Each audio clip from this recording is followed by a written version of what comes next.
वो आज की वाणी है, 6 तारीख की वाणी है, 6 दिसंबर। तो बाबा बोल रहे हैं, मीठे बच्चे, 3 बाप का राज सबको कहानी मिसल सुनाओ। बाबा ने बताया कि ये जो सबसे बड़ी जो भूल हुई है ड्रामा में, वो ये हुई है कि जो ये श्री कृष्ण का नाम उसमें डाल दिया या शिव बाबा को, भगवान को साकार समझ लिया। तो ये एक सबसे बड़ी भूल है, जिसकी वजह से बाकी सारी भूलें हुई हैं। तो इसलिए बाबा कह रहे हैं उसको करेक्ट करने के लिए 3 बाप का राज, कि एक शिव बाबा, दूसरा अलौकिक पिता ब्रह्मा बाबा, और तीसरा लौकिक पिता। तो जब तक बेहद बाप को पहचान कर पावन नहीं बने हैं, तब तक वर्षा मिल नहीं सकता। तो ये उसकी भी जैसे कि एक रिक्वायरमेंट है। तो प्रश्न है, बाबा बिल्कुल ही नया है, उसने तुमको अपना कौन सा परिचय दिया है? तो बाबा को मनुष्यों ने हजारों सूर्य से तेजोमय कहा, लेकिन बाबा कहता है मैं तो बिंदी हूं। आपको पता है, अर्जुन ने जब साक्षात्कार किया तो उसमें अर्जुन ने बोला कि ये तो, जैसे उसमें बताते हैं भगवान के लिए, कि मैं पहाड़ में हिमालय हूँ, है ना, ऐसे ऐसे करके, और बहुत सूर्यों से तेजोमय। तो नया बाबा हुआ ना। पहले अगर बिंदी का साक्षात्कार होता तो कोई मानता ही नहीं। इसलिए जैसी जिसकी भावना होती है, उन्हें वैसा ही साक्षात्कार हो जाता है। तो ब्रह्मा बाबा की पहले भावना थी विष्णु में, तो पहले विष्णु का साक्षात्कार कराया, और फिर बाद में शिव बाबा ने अपना कराया। अगर शिव बाबा पहले ही अपना करा दे, तो क्योंकि भावना नहीं थी उसमें, तो वो ज्यादा उसका इम्पैक्ट नहीं होता। ऐसे गीत है, ओम नमः शिवाय। ओम शांति। निराकार भगवान उवाच। सिर्फ भगवान उवाच कहने से कृष्ण का नाम याद आ जाता है, क्योंकि जो गीता में आता है भगवान उवाच, तो लोगों के दिमाग में कृष्ण की छवि आ जाती है। क्योंकि आजकल भगवान सब ऊपरे हैं, इसलिए निराकार शिव भगवान उवाच कहते हैं। गॉड फादर कहा जाता है। निराकार भगवान उवाच किसके प्रति? अब आप देखिए कैसे, जैसे डायलेक्टिकल अप्रोच होती है एक, स्टेप बाय स्टेप। तो पहले बाबा ने बोला कि भगवान उवाच, अब भगवान उवाच भगवान बोलेंगे तो किसके प्रति बोलेंगे? निराकार बच्चों रूहों पति। रूहानी भगवान उवाच व ईश्वर वाच, ये अक्षर शोभता नहीं है। निराकार भगवान उवाच शोभता है। अब घड़ी घड़ी तो नहीं कहेंगे, बाबा कहते हैं बार बार तो नहीं कहते रहेंगे कि निराकार भगवान उवाच, शिव भगवान उवाच। ये है बहुत गुप्त, इनका चित्र निकल ना सके, शिव बाबा का चित्र निकल नहीं सके। आप सोचिए कभी कि जो बाबा कहते हैं निराकार है, तो बिंदु जो है निराकार कैसे हो सकता है? आपको पता है, अगर आप एक बिंदु अगर पेपर पे डालें, तो जैसे जैसे आप उसको मैग्नीफाई करेंगे, या तो वो स्पाइरल की शेप बनाएगा, क्लिप्स की, या सर्कल की शेप बनाएगा। तो जितना ज्यादा आप उसकी गहराई में जाएंगे वो बनता जाएगा। मगर बाबा के साथ ऐसा नहीं है, वो बिंदुओं में भी बिल्कुल सूक्ष्म। इसीलिए तो वो कैसे निराकार है, ये एक सोचने की बात है। तो बाबा ने कहा बाबा का चित्र निकल ना सके, बिंदी बनाकर भगवानुवाच लिखें तो कोई मानेंगे नहीं। अब प्रॉब्लम ये है कि ऊपर आपने बिंदी डाल दी और फिर लिखा कि शिव भगवानुवाच, तो कोई मानेंगे नहीं। भगवान के यथार्थ नाम रूप देश काल को कोई जानते ही नहीं। तो ये इतनी पेचीदा चीज है, ये सिर्फ शिव बाबा ही आकर, जब वो आते हैं तो वो आकर ये बताते हैं। हम्म। अगर बाप को जान जाएं तो रचना को भी जान जाएं, परंतु ना जानना ही उन्हों का ड्रामा में नूंधा हुआ है। तब तो फिर बाप आकर अपनी पहचान दे। देखिए, अब ये जो ये माया आती है, या जो ये हम भूलते हैं, इसमें भी एक वरदान है। क्योंकि अगर ऐसा ना हो तो हमें शिव बाबा की जरूरत ही ना पड़े। अगर माया ना हो तो हम बाबा को भी पहचान नहीं सकते फिर, क्योंकि हमारे अंदर वो प्यास ही नहीं जागेगी। तो एक तरीके से अगर हमारी कोई, मान लीजिए हम ऐसी परिस्थिति में हैं जहाँ पे कि लगता है कि हम लो फील कर रहे हैं, तो इसका मतलब हमें कोई बहुत बड़ा अनुभव होने वाला है। तो बाप कहते हैं, जब मेरा पार्ट होता है पतितों को पावन बनाने का, तभी आकर मैं अपनी पहचान देता हूँ। पुरानी दुनिया को नया बनाता हूँ। पुरानी दुनिया में रहने वाले मनुष्य नई दुनिया में रहने वाले मनुष्यों को पूछते हैं, तुम बच्चों को समझाना है। जबकि ऋषि मुनि आदि सब कहते हैं हम रचता और रचना को नहीं जानते। फिर तुमने कहाँ से जाना कि जो दुनिया में कहते हैं कि भाई हम भगवान को जानते हैं या हम स्वयं भगवान हैं? तो बाबा कहते हैं बड़े बड़े ऋषि मुनि जो इतना जप तप करते थे, वो बोलते हैं कि हम नहीं जानते हैं, और तुम बोलते हो कि हम जानते हैं। अगर तुम बाप को, रचना को जानते हो तो हमको नॉलेज दो। ये इतनी जो गहरी नॉलेज है, जैसे आपने देखा बाबा ने अक्षर तक करेक्ट करा है कि रूहानी नहीं बोलना चाहिए, निराकार बोलना चाहिए। तो बाबा ने कहा अगर ऐसा है तो आप फिर फिर हम सीधा ज्ञान समझाओ मैं कि ये कैसे है। कभी कोई को दे नहीं सकते, तो ये ज्ञान कभी कोई किसी को दे नहीं सकता। वर्षा दे ना सके, तुम बच्चों को बाप से वर्षा मिल रहा है। तो अभी यही जो नॉलेज है, यही बाद में जो है, बाद में राजाई बन जाती है। तुम जानते हो बेहद का बाप आया हुआ है, नई दुनिया का वर्षा अथवा सुख देने। तो भगवान किस लिए आया है? सुख देने। तो जरूर दुख खत्म हो जाएगा, वह है सुख धाम, यह है दुख धाम। अब देखिए, ये बात जो है, ये बाबा ने बोला, ये दुख खत्म हो जाएगा। ये दुनिया में भी थ्योरीज हैं ऐसी, मगर ये जब तक हमें बाबा का पूरा ज्ञान ना समझ आए, तब तक ये चीज समझ नहीं आती है। इसको बोलते हैं लॉ ऑफ डिटर्मिनिज्म, कि दुनिया में बोलते हैं कि भाई विनाश तो होना ही है। तो आप किसी को बोलो कि विनाश तो होना ही है, वो तो बोलेगा ये तो आप नेगेटिव बात बोलते हो। कैसी बात बोलते हो कि विनाश तो होना ही है, दुनिया के विनाश के लिए आप आशा कर रहे हो। मगर जब हमें ये पता है कि शिव बाबा सुख देने आया है, तो सुख के लिए दुख खत्म होगा, तो फिर हमें लगता है कि ये पूरी बात सही है। तो वह है सुख धाम, यह है दुख धाम। अब इस दुख धाम का विनाश हो। तो ये बाबा ने बोला कि अब इस दुख धाम का विनाश होना है। नई दुनिया ही अब पुरानी हुई है, फिर नई बन जाएगी। नई दुनिया को सतयुग, पुरानी दुनिया को कलयुग कहा जाता है। तो नई दुनिया में जरूर मनुष्य थोड़े होने चाहिए। सतयुग में एक ही धर्म था, सतयुग में तो एक ही धर्म था, इसलिए वहां पे जो है कोई ऐसा लड़ाई झगड़ा या ऐसा कुछ नहीं होता था। जब सब एक को ही पूछते हैं, जैसे वननेस जिसको बोलते हैं, एक छत्र राज्य था। इस समय तो अनेक धर्म हैं, दुख भी है। सुख से दुख, दुख से फिर सुख होता है। तो ये जो पूरा जो ड्रामा है, ये ऐसे ऐसे करके चलता रहता है। ये खेल बना हुआ है। तो इसमें कोई, इसीलिए ये तो एक, जैसे इसको खेल की तरह देखें, कि इसमें तो एक जब नीचे जाता है तो दूसरा ऊपर आ जाता है, फिर वो जब नीचे जाता है, ऐसे ये ड्रामा चलता रहता है। पहले देवी देवताओं का राज्य है, फिर दूसरे दूसरे धर्म आकर अपना पार्ट प्ले करते हैं। ऐसे मूवीज में भी ऐसे ही होता है, पहले हीरो की एंट्री होती है, फिर बाद में कॉमेडियंस आते हैं, फिर दूसरे एक्टर्स आते हैं, आते आते हैं अंत में खत्म हो जाता है। दुख कौन देते हैं, ये किसको पता ही नहीं है। रावण को माया कहा जाता है, धन को माया नहीं कहा जाता। विकारी मनुष्य जानते हैं कि देवताएं निर्विकारी हैं, परंतु उन्हों को विकारों का नशा चढ़ा हुआ है। ये जो है बहुत खास बात है कलयुग की, कि यहाँ पे विकार भी बड़े ग्लोरीफाइड तरीके से दिखाए जाते हैं। लोग अपने बड़े गर्व से ये वाली बात बोलते हैं, भाई हमारे अंदर विकार है। कैसे? जैसे मान लीजिए जब किसी को क्रोध आता है, तो कहते हैं ना, भाई आप जानते नहीं कि हम कौन है ना। तो एक नशा चढ़ा हुआ है कि हम भाई, तो ये कलयुग की खास बात है, विकारों का नशा चढ़ा हुआ है। देवताओं को है निर्विकारी पने का नशा, तो देवताओं को भी है, उनकी भी अपनी सेल्फ प्राइड बहुत ऊंची है, मगर उनका है कि हम जो निर्विकारी, हम सबसे बड़े हैं। तो उस चीज का नशा है। वहां अपवित्र कोई होते नहीं है। संगम पर ही तुम बच्चों को पवित्रता का राज समझाया जाता है। तो अब हमें ये बात समझ आती है कि पवित्रता वास्तव में होती क्या है। तुमको फिर औरों को समझाना है। बाप तो सारी दुनिया को बैठ समझाएगा नहीं, बच्चों को ही समझाना है। परंतु समझाने की बड़ी युक्ति चाहिए। तो ये ट्राई करें कि हमारे अंदर ये वाली आर्ट अगर आ गई, इतना डिफिकल्ट ज्ञान अगर हम किसी को अच्छी तरह से सुना सकें और उसका मन खुश कर सकें, ये तो दुनिया की बहुत बहुत बड़ी आर्ट है। सबको बताओ, भारत जो स्वर्ग नई दुनिया थी, वह अब पुरानी हो गई है। तो ऐसा नहीं है कि भारत पहले गरीब था, अंग्रेजों ने आकर हमारे ऊपर बड़ा एहसान किया, जो हमारे लिए रेल की पटरियां बना दी, या ऐसा किया वैसा किया, ऐसा नहीं है। तो भारत जो है पहले स्वर्ग था। रचयिता तो बाप ही है। वह खुद कहते हैं, मैं ब्रह्मा द्वारा नई दुनिया की स्थापना करता हूँ, बच्चों को अडॉप्ट करता हूँ। तो हम जो है वो अडॉप्ट कर लिया है। देखिए, ये बाबा बोल रहा है, तो झूठ थोड़ी बोल रहा है, बाबा ने, हमने अडॉप्ट कर लिया। तो बच्चों को अडॉप्ट करता हूँ। ब्रह्मा का नाम ही प्रजापिता है, तो जरूर इतने बच्चों को अडॉप्ट ही करेंगे।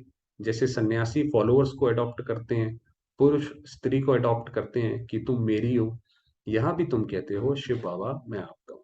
तो जब हम बाबा के बन गए, तो बाबा ने हमें अडॉप्ट कर लिया।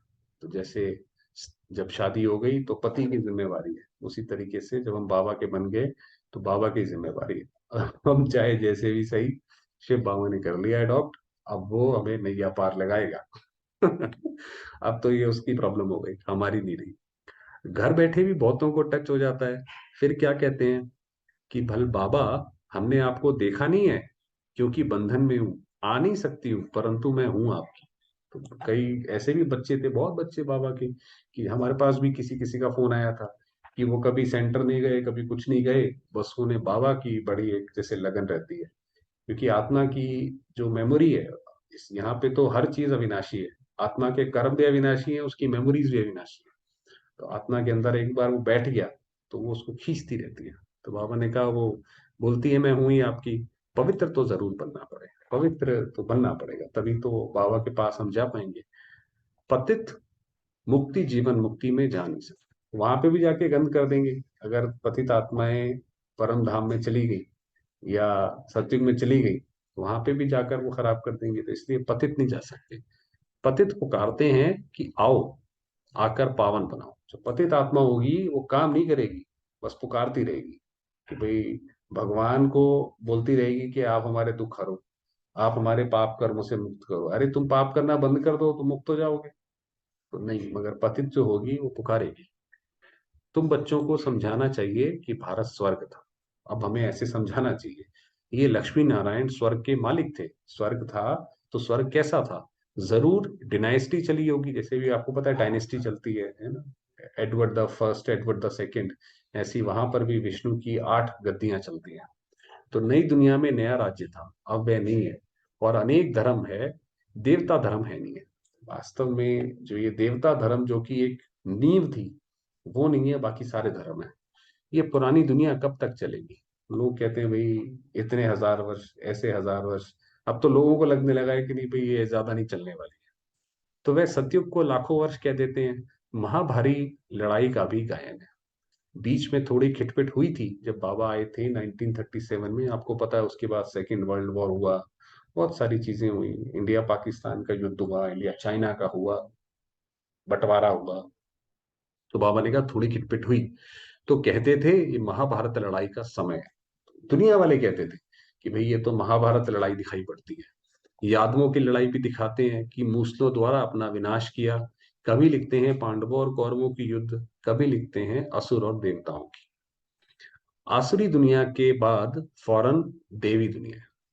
ये हर एक जो आत्मा है वो अपने अपने हिसाब से लगाती रहती है कि ये कौन सी लड़ाई है, कौन सी लड़ाई है। वह पतित, यह पावन। पावन देवता कैसे लड़ेंगे? वह है सतयुग में, ये कलयुग में दोनों की लड़ाई कैसे हो सकती है? कहते हैं ना भाई, जैसी मनुष्य की दृष्टि होती है वैसी उसकी सृष्टि होती है। तो क्योंकि वो लड़ाई झगड़ा विकारों का नशा रहता है, तो इसलिए उसने वो भी दिखाया कि जो भगवान थे वो बहुत बड़े थे, महान थे। क्या महान थे? उन्होंने देखो कंस को मारा, उन्होंने देखो रावण को मारा, है ना। और फिर जो और विकारों का नशा था, तो भाई श्री कृष्ण था, वो वस्त्र चुराता था। तो पूरा अपने जैसे उससे पेंट कर दिया, अपनी गलत इमेजिनेशन से, परवर्टेड इमेजिनेशन से पेंट कर दिया। तो ये कलयुग में दोनों की लड़ाई कैसे हो सकती है? देवताएं अहिंसक, असुर हिंसक। भाई अर्जुन ने पूरी महाभारत क्या वो ज्ञान सुना, गीता का ज्ञान सुना, और उसके बाद क्या उसको सीख मिली? उसने बोला नष्टो मोहा स्मृति लब्धा, और उसके बाद तीर उठाकर मारना शुरू कर दिया। तो ये भगवान का उसने ज्ञान सुना, जिसको अहिंसा परमो धर्म बोलते हैं, तो ये उसको सुना। ऐसा नहीं है, देवताएं अहिंसक और असुर हिंसक। देवताएं नरक में कैसे आएंगे? अभी तुम संगम पर हो, नई दुनिया स्थापन होती है। अब ये नई दुनिया जो है स्थापन हो रही है, और उसके लिए तुम पुरुषार्थ कर रहे हो। तो नई दुनिया स्थापना में हम पुरुषार्थ कर रहे हैं, इसलिए हम उसके उसमें भी आएंगे। बाप का राज भी कहानी मिसल समझाना चाहिए। तो ये पूरी जो है ये स्टोरी टेलिंग, इसलिए आप देखिए जो अभी बाबा ने संगम पर ज्ञान दिया है, यही ज्ञान जो है पूरी सृष्टि में पूरे कल्प अलग अलग शेप एंड फॉर्म में घूमता रहता है। तो इसीलिए जो हमारे शास्त्र हैं वो सब स्टोरी टेलिंग के रूप में जो है ज्ञान देते हैं। वो ऐसे है कि एक व्यक्ति सुन रहा है, दूसरा व्यक्ति बात कर रहा है। सतयुग में है एक बाप, बेहद के बाप को याद करते ही नहीं, क्योंकि सुख धाम है। ये सुख धाम की बात करें कि आत्मा जो नेचुरल है क्या बोला जाए, सेल्फिश है। जैसे कि वहां पे सतयुग में चली गई, जैसे बच्चे होते हैं उनका पेट भरा है, बाहर चले जाएंगे तो माँ बाप कुछ नहीं याद रहेंगे, फिर खेलते रहेंगे। फिर जब पेट खाली हो जाएगा, थक जाएंगे, कपड़े गंदे हो जाएंगे, फिर वापस आते हैं। तो हमारा भी वही हाल है। जब हम सतयुग में चले गए तो हमें कुछ याद नहीं रहता, बस हम जो है प्रकृति को, शरीर को, संबंधों को एंजॉय करते रहते हैं। द्वापर युग में है दो बाप। लौकिक बाप होते भी पारलौकिक बाप को याद करते हैं। आत्मा ही अपने बाप को याद करती है, क्योंकि आत्मा ही दुख सहन करती है। पुण्य आत्मा, पाप आत्मा। आत्मा ही सुनती है, संस्कार आत्मा में, हर चीज जो है वो आत्मा ही सुनती है। जिनमें दैवी संस्कार नहीं है वह दैवी संस्कार वालों का गायन करते हैं। तो अभी जैसे अगर हम चाहते हैं कि हमारा भी गायन हो, हमारा भी क्या कहते हैं, लोग हमें पसंद करें, तो दैवी संस्कार अपने अंदर धारण कर लो। दैवी संस्कार आ जाएंगे तो अपने आप ही आपका गायन शुरू हो जाएगा। उसमें किसी को जरूरत थोड़ी है कि हम किसी को जाके बोलें। तो अगर हमें ऐसा लगता है कि हम आइसोलेटेड हैं या लोग हमारी वो नहीं करते हैं, दैव बहुत आसान है, दैवी संस्कार धारण कर लो अपने अंदर, एक एक करते जाओ। गाया भी जाता है आपे ही पूज्य आपे ही पुजारी, मगर बाबा अभी दूसरी बात कर रहे हैं कि वही देवता जो हैं वही नीचे आते हैं, तो आपे ही पूज्य बनते हैं, खुद ही पूज्य बनते हैं।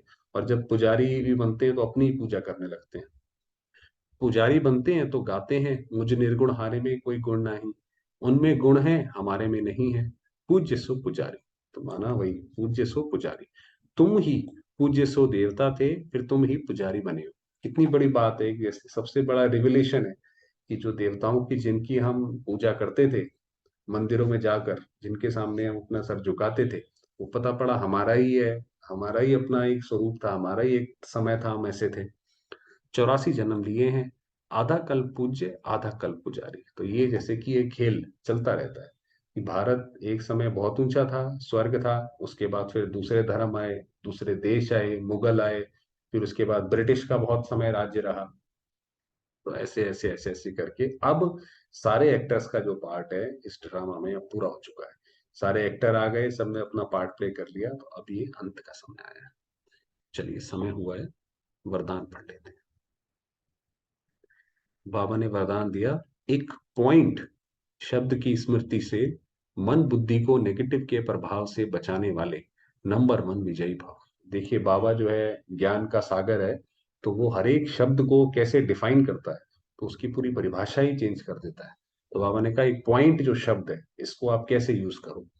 वर्तमान समय विशेष माया का प्रभाव मन में नेगेटिव भाव और भावना पैदा करने व यथार्थ महसूसता को समाप्त करने का चल रहा है। आपको किसी के प्रति अपने आप ही नेगेटिव भाव जनरेट हो जाएंगे, है ना, या फिर कहीं से आप सुनेंगे तो आपके मन में होगा सही, मगर उसके प्रति नेगेटिव भाव जनरेट हो जाएगा। इसलिए पहले से ही सेफ्टी का साधन अपनाओ। तो बाबा जैसे बताते हैं ना, विषय महाभारत में हम पढ़ते थे, तो श्री कृष्ण का उसमें दिखाया हुआ है कि महाभारत में जो होने वाला होता था वो उनको पहले ही बता देते थे कि बच्चे ऐसा होगा ऐसा करना, कल ये आएगा दुर्योधन आएगा ये करना, दुशासन आएगा ये करना। तो ऐसे ही बाबा भी पहले बताते हैं कि बच्चे ये होगा, तो इसके लिए सेफ्टी क्या है, इसका विशेष साधन है सिर्फ एक पॉइंट शब्द। कोई भी संकल्प बोल और कर्म व्यर्थ है तो उसे पॉइंट लगा दो, माना उसके बारे में सोचने की जरूरत नहीं है। अगर हमें लगता है ये जो संकल्प है, ये जो बात बताई जा रही है, इससे हमें कोई बेनिफिट नहीं होगा, पॉइंट बन जाए, सोचना ही नहीं उस बारे में, बस जैसे कि इग्नोर, जैसे कि सुना ही नहीं, सुना अनसुना। तब नंबर 1 विजयी बन सकेंगे। तो ये हमारे हाथ में हो। ऐसा नहीं है हमारे कानों में कुछ चला गया तो हम चाहे ना चाहे बुद्धि हमारी चल रही है, तो तब है नंबर 1 विजयी।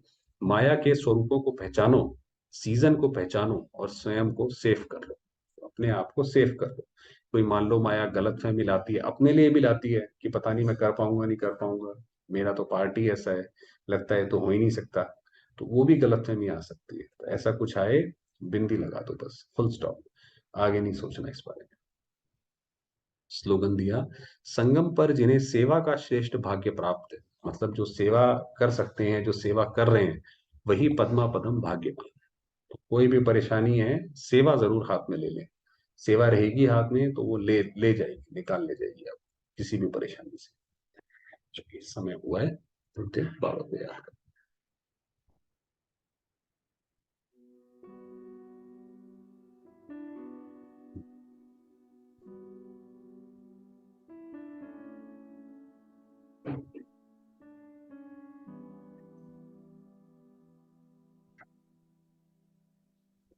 मैं आत्मा, ज्योतिर्बिंदु,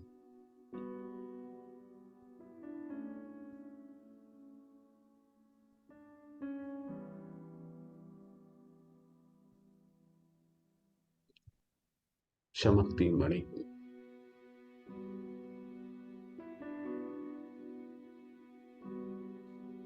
शांति की किरणें चारों ओर फैला रही हैं।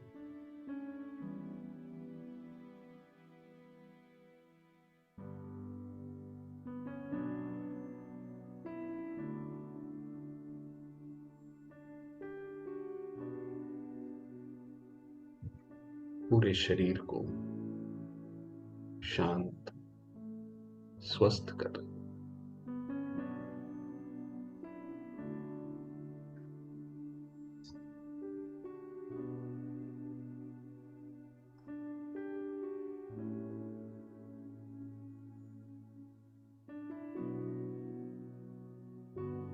मैं आत्मा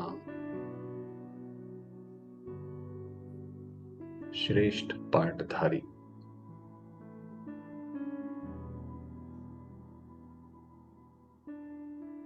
पांडव हूं।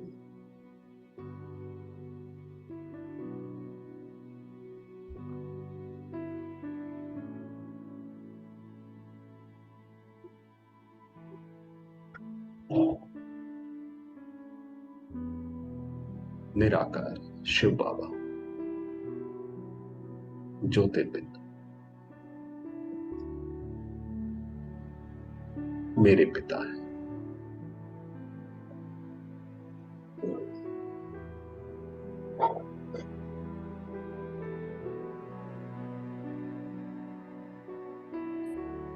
उनके पवित्र वाइब्रेशंस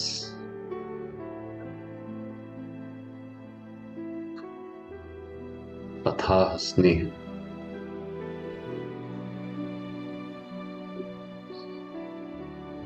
मुझ आत्मा पर बरस रहा है।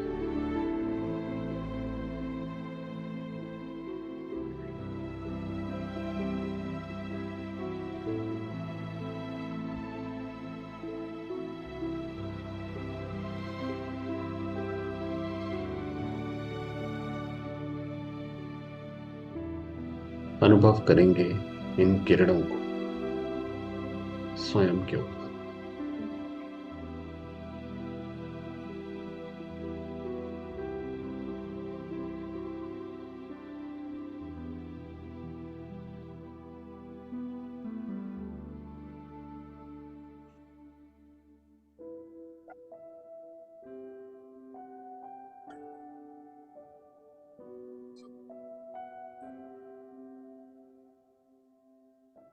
मैं आत्मा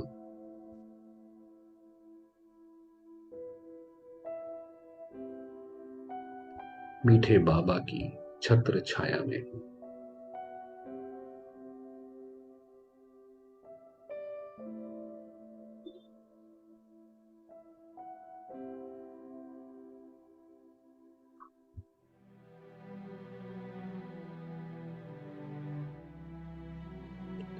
शांत हूं, आनंदमय हूं।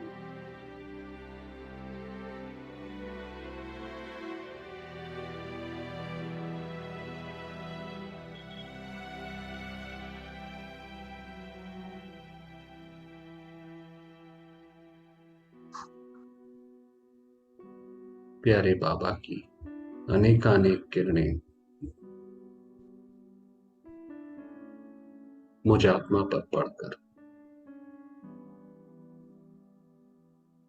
चारों ओर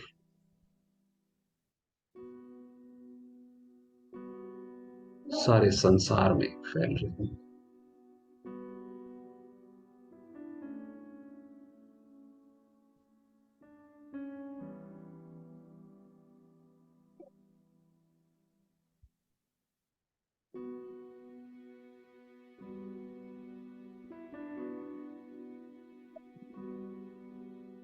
सर्व आत्माओं को प्रकृति शांत कर रही है।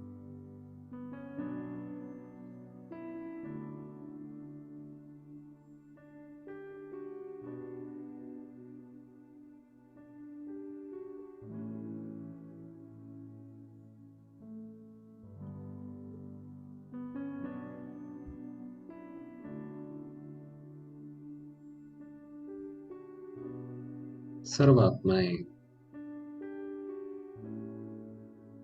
अपने दुखों से चिंताओं से मुक्त।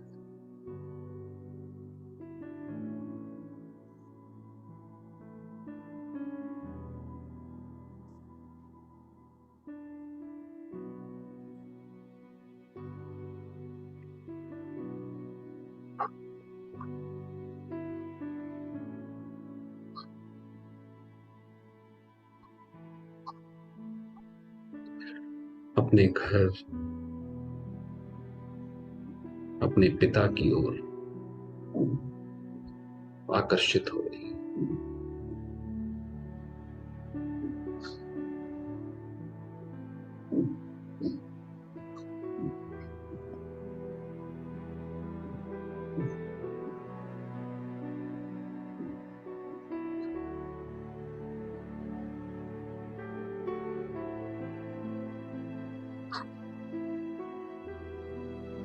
और मैं आत्मा प्यारे बाबा के साथ कंबाइंड हूँ।